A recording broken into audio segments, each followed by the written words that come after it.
La democrazia è il punto d'arrivo a cui aspirano tutte le società. Eu combati tipo de arquitetura que não exprimia o concreto armado. Como é que é viver aqui na Europa, essa cidade que já asfixia um pouco?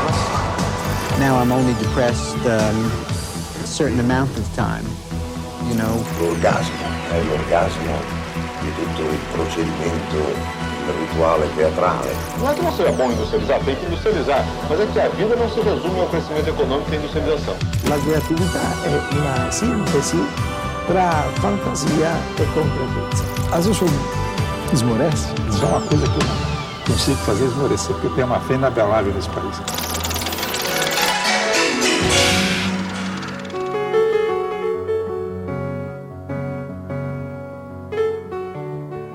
Hoje nós estamos em Ravello, no sul da Itália, e vamos conversar com o fotógrafo inglês Don McCullin.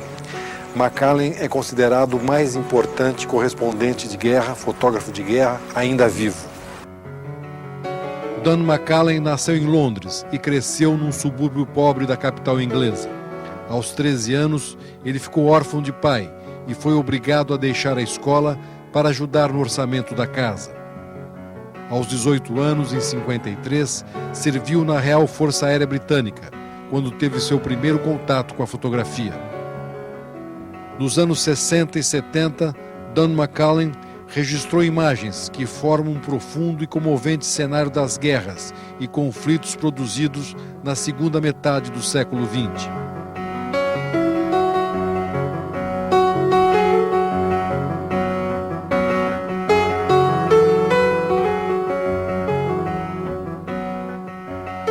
Nossa conversa foi no Hotel Caruso, em Ravello, dos lugares mais sofisticados da Europa. I was born in the north of London, in North London, from a very poor working class family. And my father died at the age of when I was 13. My father was very young. He had very bad asthma, and we knew he wasn't going to live very long, but he died at the age of 40. I was 13 and I was very angry. And I took my anger out on the society I was living in because I thought there was nothing to lose. So I did very bad things as a young boy.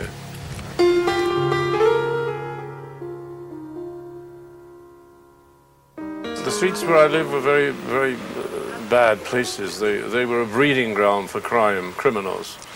Most of my friends went to prison.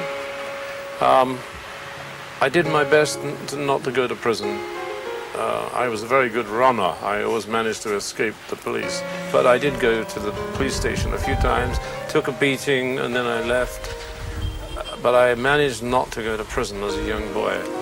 If I hadn't have been involved in photography, which became my great passion and my great love, I would have surely become a hardened criminal by the circumstances I grew up in. Agora, Don McCullin nos conta como a fotografia entrou em sua vida. Photography was an accident. I had to do 2 years military service when I was 18 years of age. I chose to go into the Air Force, the Royal Air Force. I tried to go into the photographic department. They accepted me, but not as a photographer. I was the man who made the chemicals and cleaned up the mess when the other people had finished in the darkrooms. But when I came out of the Air Force, I came out with a beautiful camera, and that was in 1956. Mm-hmm. Naturally, I went back to my old ways with my old friends. Never used the camera. Then 2 years later, when I wasn't there, my friends were involved in a big gang war, and a policeman came to separate, but somebody stabbed him in the back and he died. And he died at the end of the road where I lived.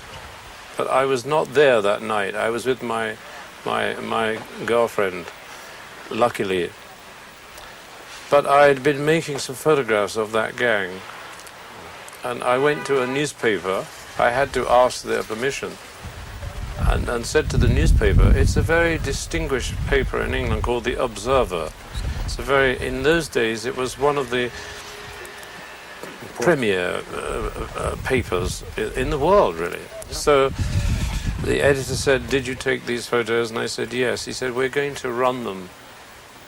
They ran the photographs on this Sunday morning in 1958.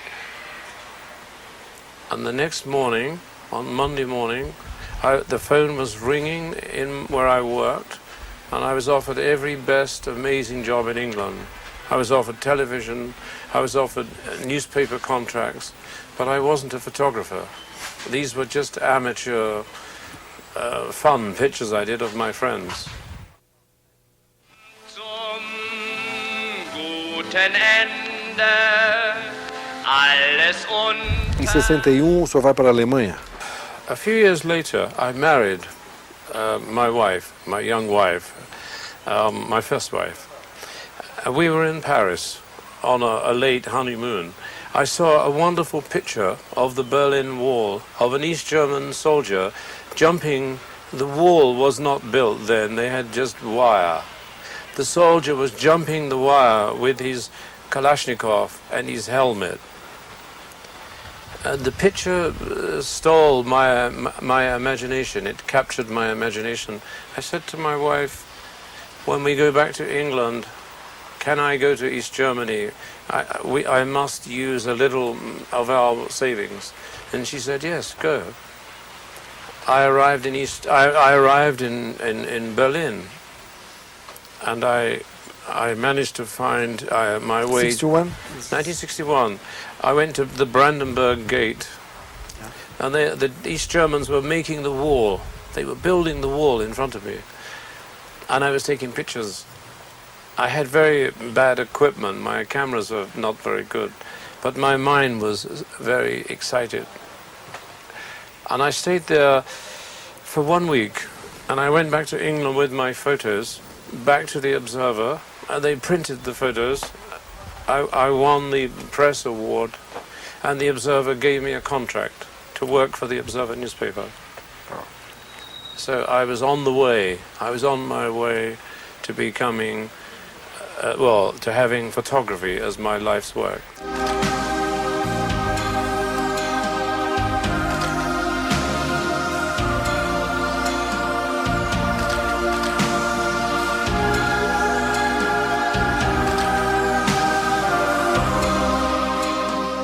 I'm not very good at reading because I left school at 15 and I have a thing called dyslexia, which is a word blindness. But I forced myself to read the newspapers, and mostly political situations that created the violent wars and the revolutions in the world. So I was always reading the Times newspaper. It is not a newspaper that people from my background would read. It was the English gentleman's newspaper. I came from the poor working classes. Nobody read the Times newspaper. Now I am reading the Times newspaper. I'm following the stories. So I'm learning about the balance of the world.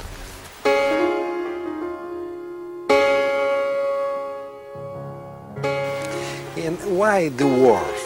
The war.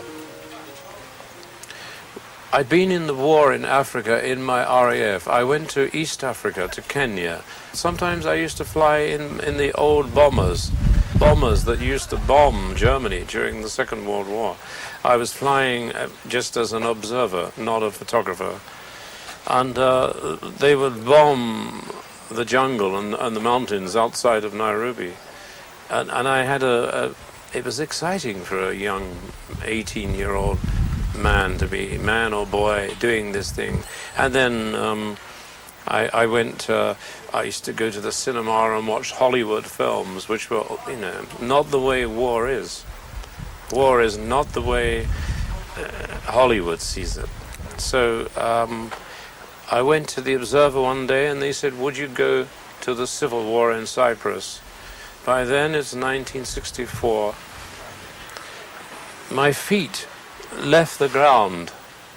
I was so excited because they were saying to me, this is an international news world story, #1 story. Will you do it? Of course, big honor for me to be chosen.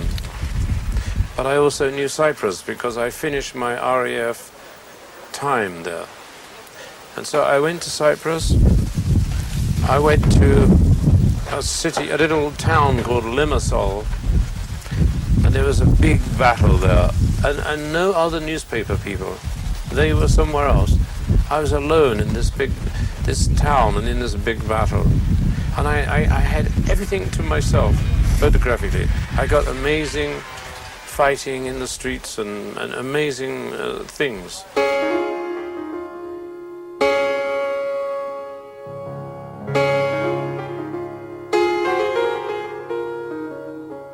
I came back to England, and then I won the biggest prize in the world for photography. So, you know, I was climbing the ladder. I was climbing higher and higher. I wanted to be so high that I wanted to be the only one the editors could see. I wanted them to see me, to say, will you go to war? Will you do this? I wanted to be the best war photographer, which is really stupid, because you get killed in wars.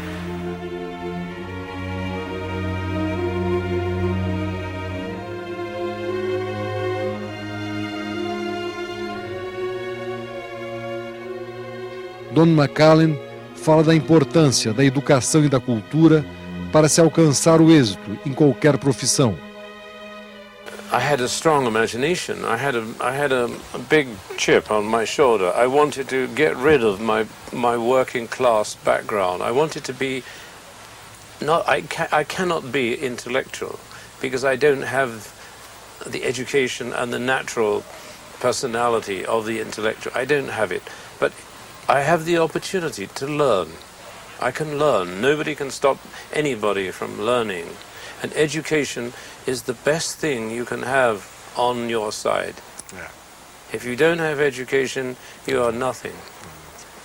So anyway, I had to learn about culture.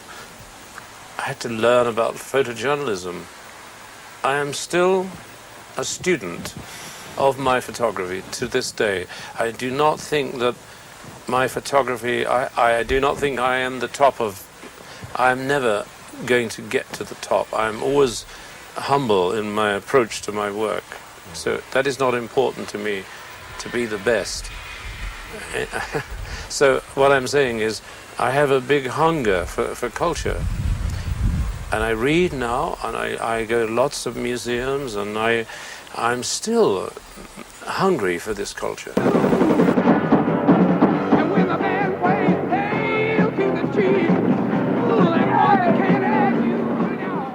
All wars are terrible crimes against humanity, but Vietnam was a war. It was a war that you thought that Hollywood was directing. The world, it is exploding, violence flaring, bullets loading.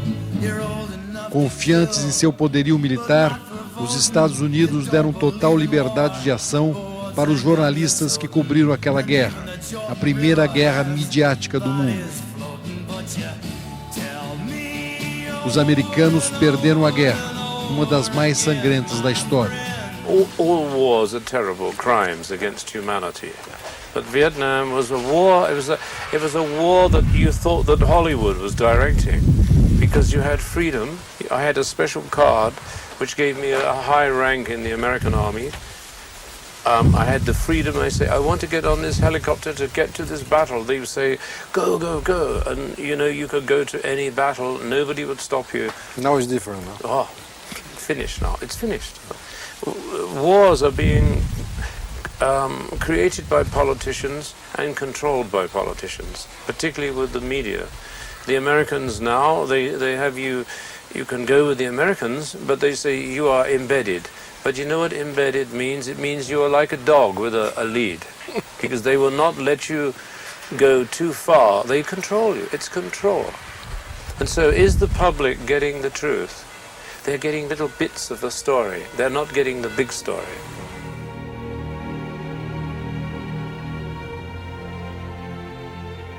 I went many times to Vietnam, but then during the Tet Offensive of 1968, the North Vietnamese decided they would have battles in every city in Vietnam, even in Saigon, the American embassy.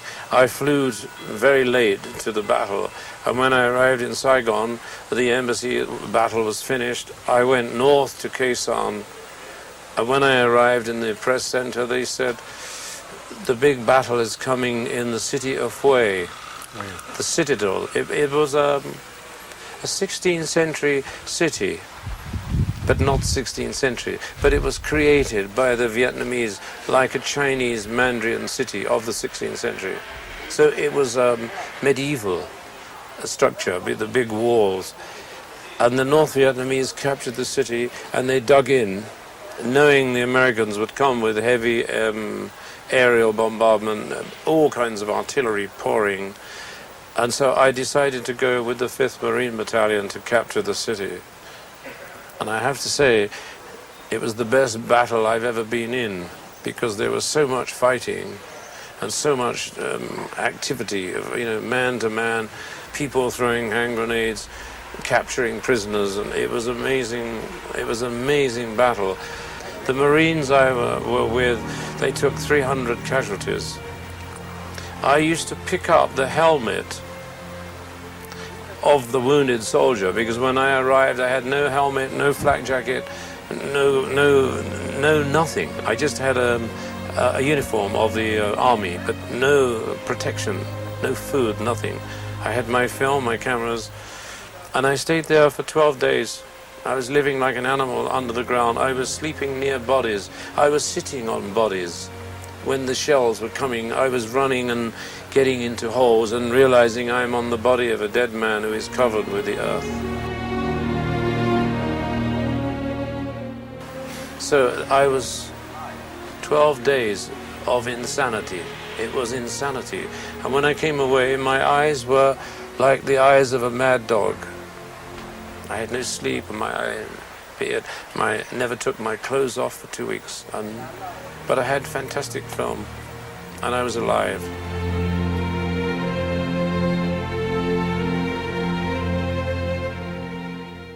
It's still in my mind. I go to bed at night and I can relive the battle of that city. That city was almost destroyed by the Americans. They were firing shells from the big battleships in the China seas, dropping the shells just in front of where we were fighting. I have a problem with integrity. I practice, in my mind, atheism. I don't believe in God. When my father died, I was angry. I thought, I don't need God. I don't need religion. But when I was in the battle, and I was really coming close to death, I would say, please, God, don't let me die. Such a Judas. Such a liar. So. Aquela foto daquele jovem soldado americano, o que havia acontecido com ele naquele momento? It was a portrait of myself. I looked like this man when I left that battle. He was sitting there. I came in and he was sitting there. I made 5, 6, 7, 8 pictures. He never moved. His eyes didn't move. At least he's alive somewhere today in America, I think. He didn't get killed in that battle. O senhor tendo vivido 30 anos nesses lugares como o Camboja, o Vietnã, o Líbano, a Palestina, enfim, todas essas guerras que o senhor viveu, o que o senhor pensa da humanidade? What can I say? It's not the people, it's the ambitious politicians. I mean, the criminals like Stalin, Hitler, Mao Zedong, and many others. These criminals, they sacrificed the lives of 100 million people. Nobody wants to die. Nobody wants to be murdered or starved or beaten and tortured. You know, Pol Pot, I'm reading books Cambodia. on Pol Pot. You cannot imagine the madness and the suffering, the cruelty. And, you know, it's very difficult to even begin to understand the psychology of why people would do this to their own nation before they attack other people.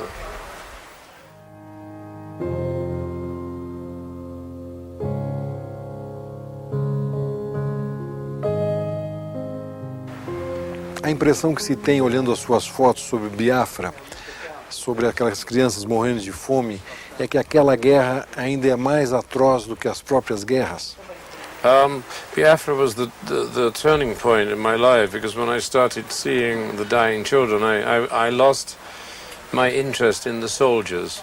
You must remember that soldiers are trained to kill other people, that they get trained to do this. That is what a soldier's business is, to kill, to fight, to kill. When they get injured, the soldiers, and they scream for their mothers and they die, and you see their stomachs hanging out, and you see blood coming out of their noses and their ears because they're dying. I am not that cruel, but I think to myself, well, you would be happy to kill somebody else. But when you see a child lying on the floor, crawling around, and dying, they don't ask for this. It's another kind of war. No? It's the worst kind of war, really. I don't like to see anybody injured, really. I don't like I have seen people murdered, killed in front of me, murdered, injured, burnt, children. I cannot tell you. I have all kinds of mixture of anger in me. O senhor iria ainda para a guerra na sua idade? I could go to war if I wanted tomorrow, this afternoon if you want. I am not afraid of war, but I am afraid of what it does to people. I don't want to see any more war. That's why I'm so angry with Hollywood, because Hollywood is feeding us violence and destruction, and what they do is criminal, because they make a lot of money. And what they're doing is they're destroying the culture of the world. How can we get peace if they are destroying the very foundations of the human cultures of the world? Because what happens, the whole world now is like tsunami, is all coming from America, drowning other people's cultures, and making us all wear these silly hats, silly t-shirts. You go to Africa, you see Africans now have the weapons. I've been with mercenaries in Africa. I've been many times with the mercenaries who love killing Africans. I was in a house one day and I was asleep and I heard bang, bang, bang, and I woke up and I went down into the kitchen and there were 2 Africans dead on the floor, 2 young boys. Bang, bang, straight in. And the man who did it was saying, they asked for it. And he liked killing Africans. And there was an Englishman there, and the Englishman said the Englishman was cleaning the revolver, and he said, I was put in prison by Mobutu. And I said, that was bad. And he said, yes. He said, when I was in prison, I made up my mind I would kill an African for every day I was in the prison. Then I thought, ask him the question. I said, how many days did you stay in prison? He said, 19. And when I came into this town, he said, I got my final revenge. I killed 2 old people hiding under a chicken house. And another man said, yes, I saw Alex kill these people. They were very old. He said, come out. And they crawled out and they looked at Alex and he shot them both in the head. 1 bullet each. You have a photo in Africa with people. Yes, it was the same place. Yeah. It was a place called Stanleyville. And the people, when go to die, yes, they talk with you? They cannot, because those boys would speak French if they could speak French. It was in the Belgian Congo, in Stanleyville. The boys were being tortured by the gendarmerie, the Belgian military police. They were dragging them behind cars on wires by their private parts. And then they were taking them to the river and they'd say, turn round, bam, bam, shoot them in the back, straight into the river where they had the crocodiles. So if you can make any sense out of that way of life, you would be a better man than you think you are already. If you can understand why would you want to do that to another human being? My pleasure, my whole thing, if there is a God, he will let me into heaven because I have never killed anybody. Never. De qualquer forma, é importante mostrar o horror da guerra, não é? I suppose so. I made a book once called Is Anyone Taking Any Notice? That was the name of the book. Underneath my pictures was the words of Solzhenitsyn. You know Solzhenitsyn, who was in the Gulag? He was doing the captions under my pictures. Do you think that was in 1972.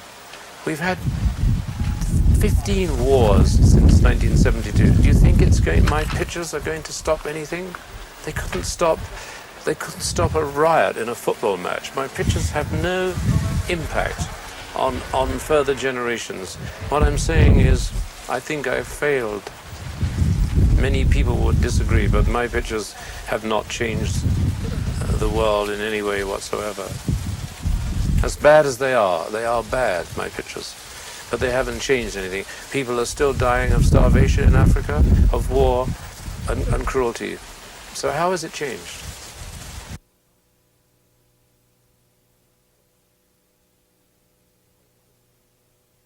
Seu pai morreu quando o senhor tinha 13 anos e havia muita raiva no seu coração, né? O senhor acha que isso o levou também para esse tipo de vida? No, not really. I think it was... No. I mean, I didn't know I was going to become a privileged photographer. In my house as a boy, there was no bathroom, no toilet, no anything. My mother, father, me and my brother, we all sleep in one room. And the room was below the sidewalk, so below, and it was damp and cold, and so there was a lot of anger from my childhood, but I didn't know that I was going to become a photographer. But once I became a photographer, I understood looking at other poor people I photographed. I was the best person to be photographing poor people. E essa foto impressionante desse sem-teto inglês? I've always chosen my subjects. I used to work at the Sunday Times newspaper for 18 years in a magazine. I would have an idea and I would go into the office and say to the art director, I must do this story. And he would say, okay, go. And so I would go and I would take some expenses from the office and disappear for maybe 6 weeks. I spent 6 weeks with the homeless people in London. That was in 1969. The homeless people in London and other cities now are young people. They're homeless for other reasons. They choose to leave their various cities, and so they're not homeless because of society. They're homeless because they leave their families. But this man in my picture, he was also suffering from a mental problem. Oh, I said he reminds me of Neptune, the man who lives in the sea. He's wonderful. He's rather handsome, this man. He's an Irish man with wonderful blue eyes. But I spoke to him. I gave him some tea and things. I spoke to him, but I didn't have any two-way conversation. He was insane, really. This photo... The dead soldier. Yes. How many dreams go... The reason, let me explain that photo, because before I took that photo, 2 American soldiers, this man was dead. The other side of a wall where I was sleeping. I was sleeping here and this dead man was there. For 3 days I didn't see him. And one day I used to go this way to come out, and one day I went that way and I found him. He was very close to me, sleeping. And you sleep where you can in wartime. So I saw 2 American soldiers. They were looking for souvenirs from his body. But I kept away because sometimes they would booby-trap the body with explosive, the North Vietnamese. So I kept back. And then they looked at the personal things and they threw them on the floor and they went away. And I took these photos and I brought them together to make this picture. Um pensador alemão disse que a arte é a transformação da solução num enigma. O senhor concorda com isso? You know, I've never considered myself to be an artist. That's the one thing I refuse to accept, honestly. I consider myself to be a creative photographer. That's what I am. I do not want to be an artist. I cannot be, because how can I use other people's lives to indulge myself with the name of artist? So I mix with many artists and writers, many distinguished people now in my life. I know all kinds of amazing film directors, writers, artists, but they're friends. They do not change my original position. I am not an artist, I'm a photographer. But art has taught me the composition, the drama of creative men in the past, like Goya, people like that. So I am my own man. I belong to myself. Most of all, my integrity, which I will not surrender. So if you don't mind, if I remain being a photographer, but you didn't call me an artist anyway, so... Quando o senhor vê quadro de Goya, aquilo é imagem da guerra? Goya, I think he drew some of these tragedies about 12 years after the event. So you see, Goya suffered from the same thing that maybe I do. When you see a man being murdered in front of you, you never ever forget that day, that moment. There is no way that can ever leave your mind. Why do you think Primo Levi killed himself? His mind was poisoned with the tragedy that he witnessed in Auschwitz. O escritor e poeta Primo Levi foi dos poucos sobreviventes de Auschwitz. Ele escreveu dos mais extraordinários e comoventes testemunhos dos campos de extermínio nazista. Primo Levi morreu em 1987.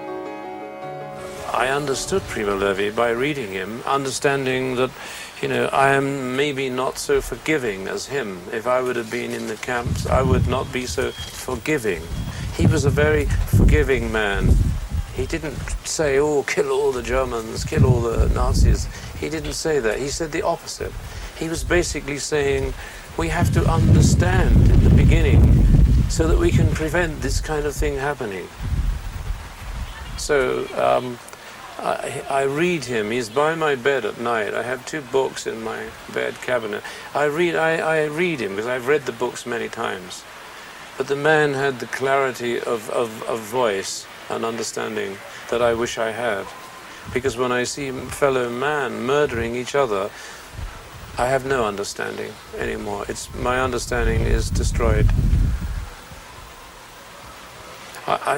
By the age I am now, I'm 70 years of age.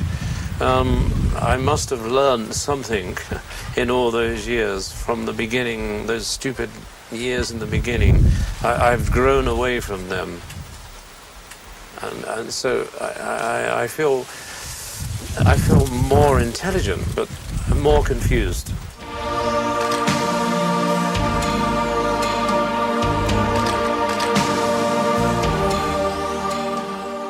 I've always been able to tell the moment I look at the image. I compose the picture in a split second and take it because I know, I just know.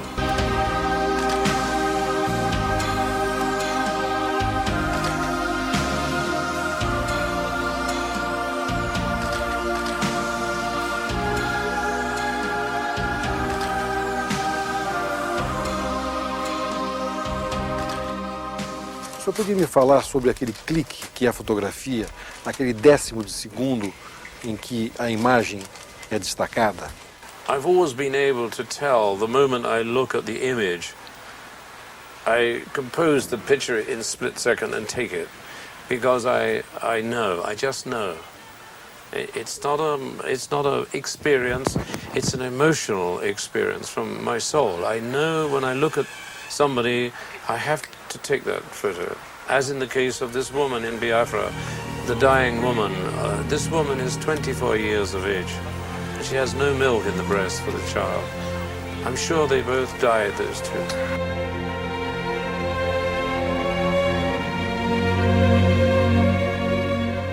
The moment I see the image, I don't waste any time because I know immediately, emotionally, that I have to compose and shoot that picture there and then.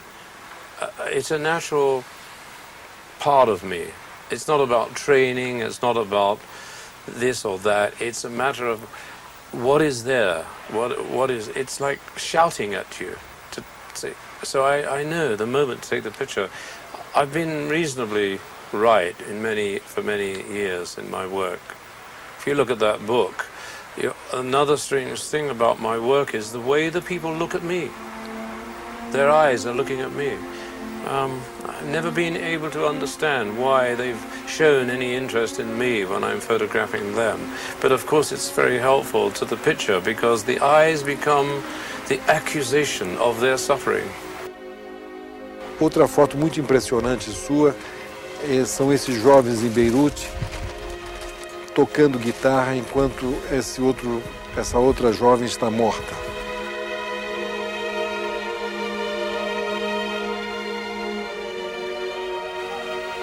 Você podia nos contar um pouco sobre essa foto? In Beirut, that was in 1976, I was with the Christian Phalange. They decided they were going to massacre all the Palestinian males from the age of 14 up to 60. They attacked this area, which was within their own area. They chased all the women and children out of the enclave, and then they took all the men and boys from 14 upwards, over 200 of them, and they were killing them in groups of 12, 2 dozen, they were just pushing them and killing them. I saw them killing them in front of me. And then they said, you leave this place, otherwise we kill you. And when you've seen these men murdering, you know they mean business. So you say, okay, I'm gone. And they said, take no pictures, leave this place. So I was leaving, and I heard music. And it was a strange music because it had a classical sound. It wasn't like pop music. It had a different sound. And I came to the end of the road and I saw these boys who were Christian Phalange. They were celebrating the death of this Palestinian young girl who maybe was about 16, 18 years of age, lying in this wintry pool of rain. And they said, Mister, take the photo. And I was looking over my shoulder because I wasn't far away from the murderers who said, get out of here, And I said to myself, I cannot pass this without this picture. It's too important. And I went, bang, bang, took 2 pictures and left. I never made an exposure I just took 2 photos and I left. When I got back to England and processed the film was very thin, but I have the photo. The photo is part of the madness that goes on in the world of warfare.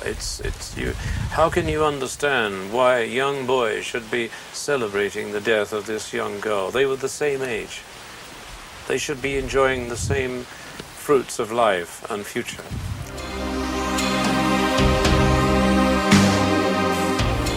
Por que as suas fotografias são sempre escuras? Dark. I suppose it's because I'm a very dark person. I mean, you can't have a diet of 30 years of warfare and murdering and killing and have any hope of seeing the world. I mean, for instance, look where we are here. I'm amazed I'm still alive and still enjoying the world, because the world behind me in this picture is a different world. It's the world that should be happening. People enjoying freedom, holidays, sunshine, great food, great location. That's what the world should be all about. It shouldn't be the dark world that I've brought you. There's the madness of the world, The madness of the war, which could have sent me mad as well, but it hasn't. I've managed to keep control of that very fine line that sometimes makes ordinary men and women go into insanity. I've managed to keep myself on that fine line.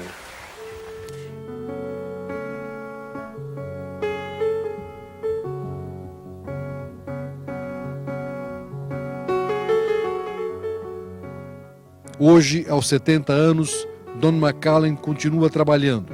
Essas fotos de Ravelo durante o inverno fazem parte de seu mais recente livro, sobre a guerra e a paz.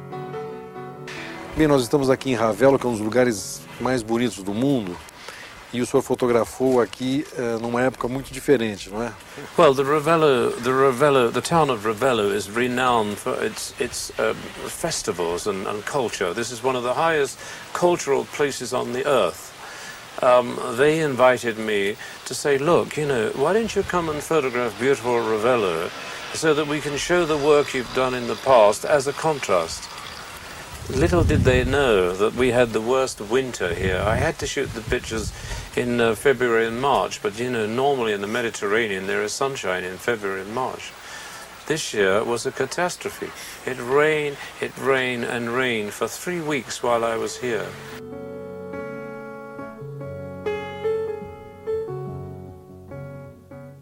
I was so depressed. And so my photographs are even more darker than my war photographs. But it doesn't represent, the work I've done doesn't represent Revelam. Revelam and the Amalfi Coast behind me is what you see. And that's the way it normally is. McCullin se casou recentemente, pela 4ª vez, e vive numa espécie de alto retiro, em Somerset, pacato condado nos arredores de Londres. I've been married 3 times, but in my late years now I'm married again to a younger woman and I have a new baby. And so I am cherishing this moment with this new baby because I'm a lucky man to have this extra chance of life, and so all I'm doing now is hoping I can live as long as I can to see this little boy grow up and try to inject into this little boy images of beauty and education and the things I didn't have as a child myself.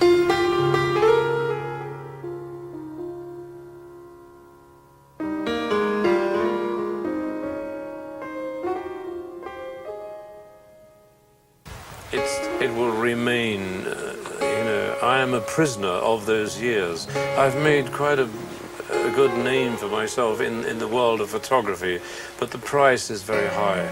I'm now trapped within my own mind, images that will never leave my mind. And when I go into my darkroom, I make these prints. The images, they come up in the developer. They are there to haunt me for the rest of my life. In my house in England, I have 5,000 photographs, like you saw in this small exhibition. I have 5,000. You cannot escape those past memories because I have all these prints and negatives in my house. So how can I escape? What is the future for you? My future is very positive because I'm doing English landscape pictures and I'm doing a book for the Getty Foundation in America relating to the Roman Empire in North Africa, in the Middle East. This is a very, very beautiful project. Libya. It's Libya, Syria, Tunisia, Morocco, all the most beautiful places in the Middle East. It's a step in the right direction. It's a further cleansing step. Also, it's beneficial because it has a very important, the Roman Empire and the things they left behind were a very important legacy in archaeology. But at the same time, the people who built those cities suffered under the Romans in the cruelest way. Taking those rocks from one place to another, these great pieces of stone, and creating cities.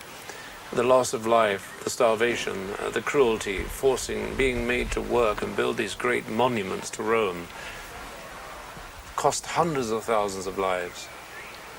Why should I suddenly be interested in that? But I am.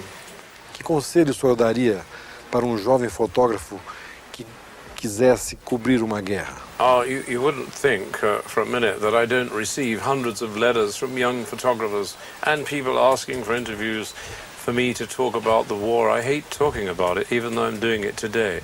My advice to those people is go and photograph peace.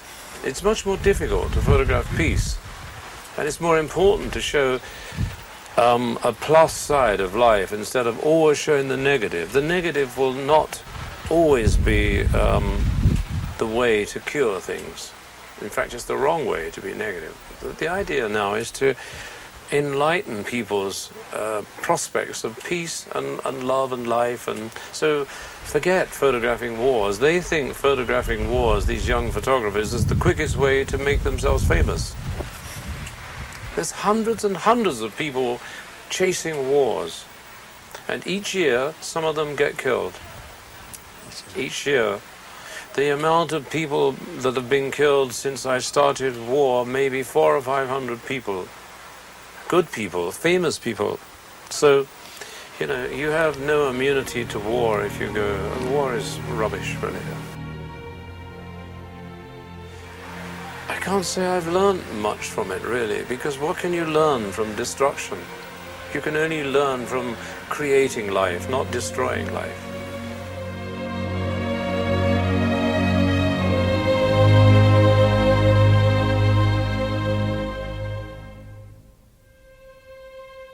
It might be important to show these images, but has it ever stopped any wars? It hasn't. There are still wars going on now. There's Chechnya, there's Afghanistan, there's Iraq, there's war in South America, in your continent. You know, the Cold War is still going on, but now we have the fundamentalist war of Islam. You know, there is plenty to choose from if you want to find a war in the world. There is no problem finding a war.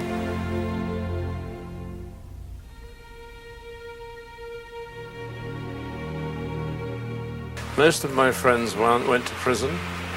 I did my best not to go to prison. I was a very good runner. I always managed to escape the police. But I did go to the police station a few times, took a beating, and then I left. But I managed not to go to prison as a young boy. If I hadn't have been involved in photography, which became my great passion and my great love, I would have surely become a hardened criminal by the circumstances I grew up in.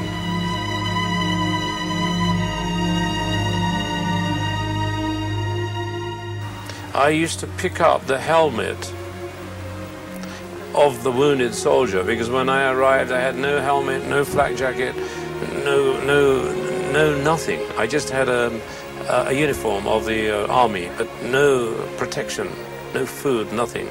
I had my film, my cameras, and I stayed there for 12 days. I was living like an animal under the ground. I was sleeping near bodies. I was sitting on bodies. When the shells were coming, I was running and getting into holes and realizing I'm on the body of a dead man who is covered with the earth.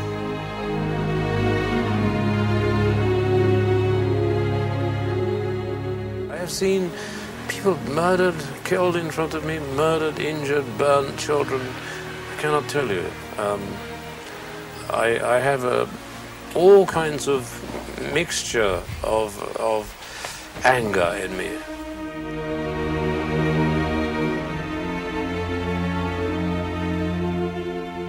The madness of the war, which could have sent me mad as well, but it hasn't. I've managed to keep control of that very fine line that sometimes makes ordinary men and women go into insanity. I've managed to keep myself on that fine line.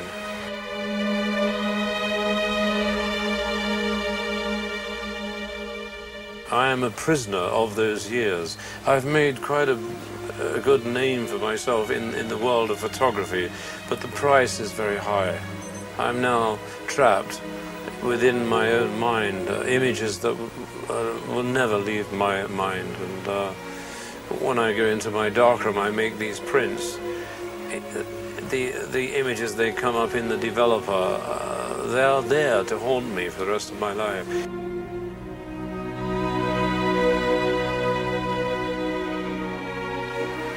I can't say I've learned much from it, really, because what can you learn from destruction? You can only learn from creating life, not destroying life.